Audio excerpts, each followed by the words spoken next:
বাজারে এখন প্রতিনিয়ত তরমুজ পাওয়া যাচ্ছে, ছোট বড় অনেক তরমুজ।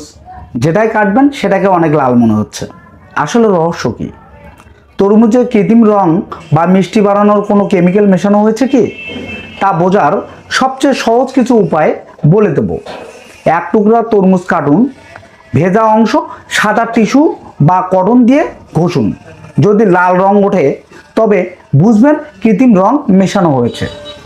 তরমুজের একটু অংশ কেটে এক গ্লাস পানিতে চুবিয়ে দেখুন। যদি পানি লালচে হয়ে যায় বুঝবেন কৃত্রিম রং মেশানো হয়েছে। অতিরিক্ত উজ্জ্বল বা গাঢ় লাল রং দেখালে সাবধান হবেন।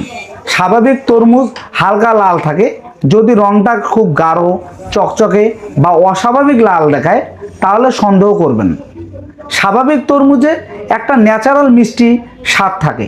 যদি খেতে খুব বেশি মিষ্টি হয় বা এক ধরনের আনন্যাচারাল স্বাদ লাগে তাহলে সেটিতে চিনির সিরাপ বা কেমিক্যাল মেশানো হতে পারে।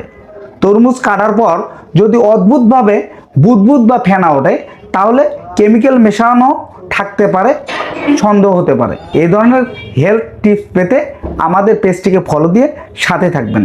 ধন্যবাদ।